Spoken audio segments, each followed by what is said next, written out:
Hello दोस्तों, आप सभी का स्वागत करता हूं मैं अपने चैनल आर के राज ऑफिशियल में। और मैं आज आपके लिए बेसिक इलेक्ट्रिकल इंजीनियरिंग का सेकंड लेक्चर लेकर आया हूं, जिसमें मैं इन टॉपिकों के बारे में जो कि आपके सामने दिख रहे हैं इन सभी के बारे में डिस्कस करूंगा। सबसे पहले मैं चार्ज के बारे में करूंगा, चार्ज की यूनिट क्या होती है, फिर चार्ज को रिप्रेजेंट कैसे करते हैं, और इसका जो मात्रक होता है कुलाम और फैरड भी होता है, ये दोनों मात्रों में क्या संबंध है इसके बारे में बताऊंगा। और जो कुलाम मात्रक है और इलेक्ट्रॉन्स इसके बीच जो रिलेशनशिप होता है वो भी बताऊंगा। और चार्ज के जो इन्वेंटर हैं, मतलब चार्ज की खोज किसने की थी, उनके बारे में बताऊंगा। जो चार्ज के टाइप हैं वो किसने पता करे थे, उनके बारे में भी आपको बताऊंगा। तो आप पूरी वीडियो देखना और इसके ये भी देख लीजिए। मैं जितने भी आपके सामने ये टॉपिक्स हैं इन सभी के बारे में डिस्कस करूँगा। आप मेरी वीडियो को पूरी देखना। और चलिए शुरू करते हैं वीडियो को। वीडियो को सबसे पहले मैं आवेश के बारे में बताऊँगा।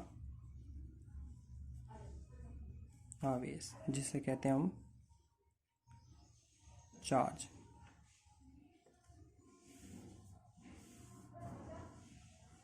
चार्ज किसे कहते हैं, तो मैं आपके सामने इसकी डेफिनेशन लिख देता हूँ। जैसे कि मैंने डेफिनेशन लिख दी है आवेश की।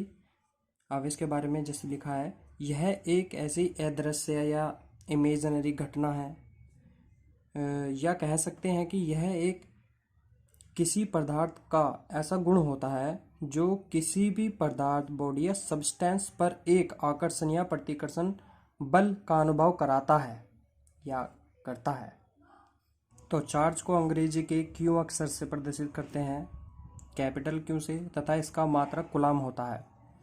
अब बात करते हैं कि फैराडे या फैरड और कुलाम में क्या संबंध होता है। रिलेशनशिप से पहले हम जान लेते हैं कि आवेश का छोटा मात्रक क्या होता है और आवेश का बड़ा मात्रक।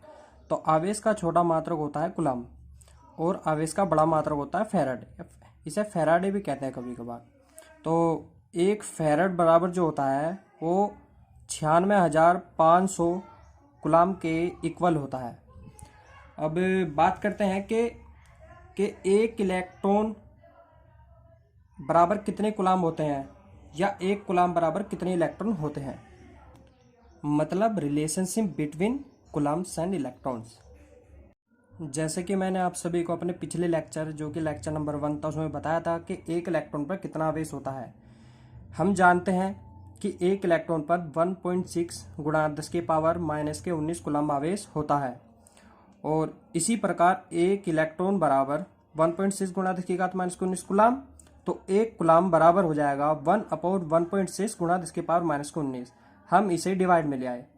अब एक कुलाम जो होगा, इसे भाग देने के बाद एक कुलाम बराबर 6.25 इंटू 10⁻18 इलेक्ट्रॉन्स होते हैं। अब बात कर लेते हैं जरा कि चार्ज के जो खोज करते थे वो कौन थे और किन्होंने चार्ज के पार्टों के बारे में बताया था कि चार्ज कितने प्रकार के होते हैं। देखो स्टूडेंट, कि जो आवेश की खोज की थी वो थेल्स नामक वैज्ञानिक ने की थी, जिन्होंने बताया था कि यह किसी भी पदार्थ का एक ऐसा गुण होता है जो किसी भी बॉडी या सब्सटेंस पर एक आकर्षण या प्रतिकर्षण बल का अनुभव करता है या कराता है। ठीक है। और एक व्यक्ति, या कह लो कि एक साइंटिस्ट, जिन्होंने यह बताया था कि चार्ज धनावेशित और ऋणावेशित, मतलब कि धनात्मक और ऋणात्मक दो प्रकार के होते हैं, जो कि बेंजामिन फ्रैंकलिन नामक वैज्ञानिक ने बताया था।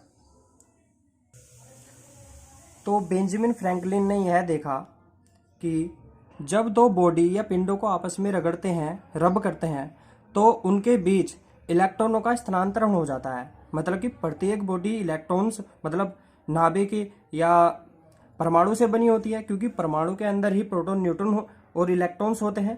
तो ये क्या, इलेक्ट्रॉन्स स्थानांतरित हो जाते हैं। अब जिस बॉडी से इलेक्ट्रॉन जिस बॉडी में जाते हैं, मतलब अगर इलेक्ट्रॉन इस बॉडी के इसमें जा रहे हैं, तो ये पॉजिटिव धनात्मक बॉडी हो जाती है, धनात्मक बॉडी, और ये ऋणात्मक बॉडी हो जाती है। तो क्या होगा, इनके बीच एक बल का अनुभव होगा जो कि रिपल्सन या अट्रैक्शन हो सकता है। इसके बारे में यहाँ पे लिख रखा है, अगर ये दोनों बॉडी, मतलब कोई और भी हो सकती है, अगर दोनों बॉडी के बीच में जो चार्ज होंगे पॉजिटिव पॉजिटिव अगर हो तो क्या होगा, उनके बीच जो बल लगेगा वो रिपल्सन का लगेगा। अगर नेगेटिव नेगेटिव हुए तो भी बल क्या लगेगा, रिपल्सन का लगेगा। और अगर चार्ज विपरीत हुए, मतलब कि एक पॉजिटिव हुआ एक नेगेटिव हुआ, उनके बीच का एक अट्रैक्शन फोर्स लगता है। तो पता चला कि फोर्स दो प्रकार के लगते हैं, अट्रैक्शन और रिपल्सन। अब बात करते हैं कि जो ये पिंड है, पिंड में से इलेक्ट्रॉन एक बॉडी से दूसरे बॉडी में जा रहे हैं, तो इनके द्रव्यमान पर भी क्या कुछ प्रभाव पड़ता है या नहीं। जैसे कि हम अपने पिछले लेक्चर में पढ़ चुके हैं कि एक इलेक्ट्रॉन का जो द्रव्यमान होगा 9.1 इंटू 10 की पावर माइनस के 31 किलोग्राम होता है। एक इलेक्ट्रॉन का द्रव्यमान 9.1 गुणा 10 की घात माइनस के 31 किलोग्राम होता है। अब सपोज करो दो बॉडी हैं, इन्हें रब करा, मतलब कि रगड़ा, तो यहाँ से 20 इलेक्ट्रॉन्स इस बॉडी में चले गए। अब एक इलेक्ट्रॉन का जो द्रव्यमान है वो है 9.1 गुणा 10 की घात माइनस के 31 किलोग्राम। अब ऐसी ही 20 इलेक्ट्रॉन्स का द्रव्यमान कितना हो जाएगा, 20 इलेक्ट्रॉन्स का द्रव्यमान हो जाएगा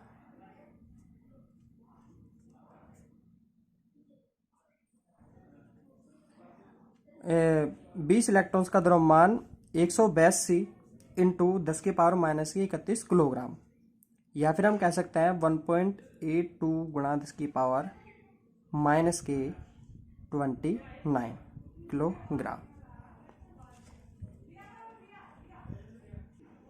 तो हमने यह देखा कि 20 इलेक्ट्रॉन के कारण इस बॉडी का, जब ये इलेक्ट्रॉन्स इसमें गए तो इस बॉडी का इतना, ये जो 20 इलेक्ट्रॉन्स का जो द्रव्यमान इतना है वो इसमें से घट गया, या फिर कह सकते हैं हम इसमें बढ़ गया।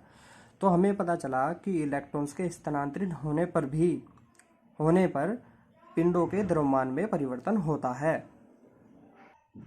अब हम बात करेंगे इलेक्ट्रिक करंट, विद्युत धारा की। किसी भी चालक में मुक्त इलेक्ट्रॉन्स या आवेश जब एक स्थान से दूसरे स्थान को प्रवाहित होते हैं तो इस प्रवाह की दर को विद्युत धारा कहते हैं।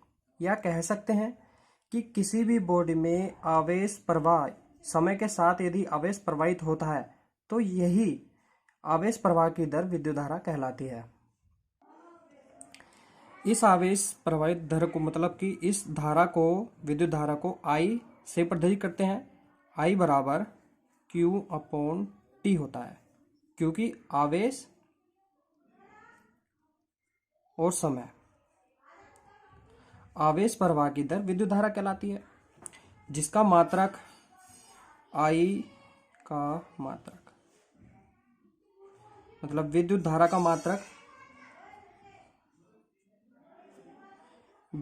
का मात्रक होगा एम्पियर।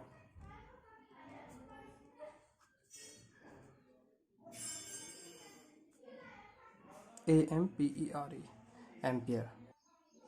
और ऐसा भी मानते हैं कि विद्युत धारा की खोज बेंजामिन फ्रैंकलिन ने की थी, क्योंकि जिसने आवेश की खोज कर दी उसी ने ही विद्युत धारा की खोज कर दी।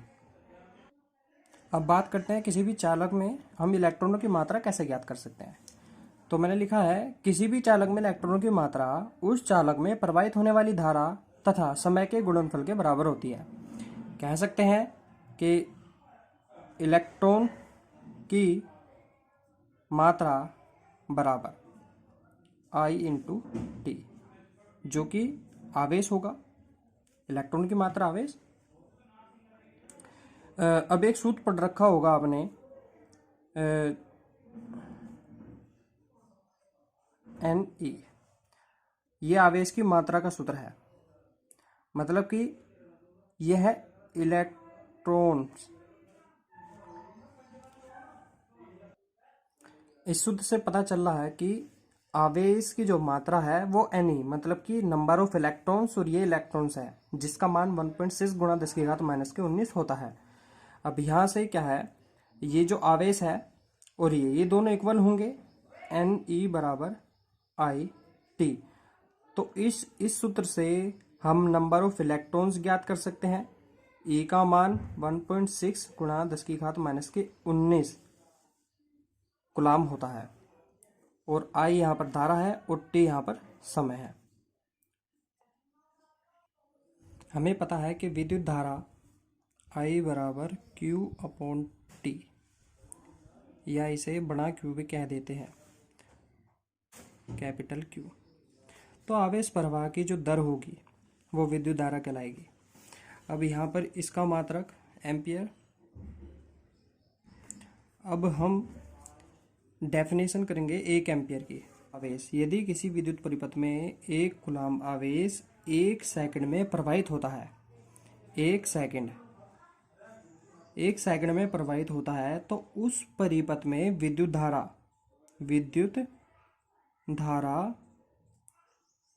1 एम्पियर होती है। तो उस परिपथ में विद्युत धारा 1 एम्पियर होती है।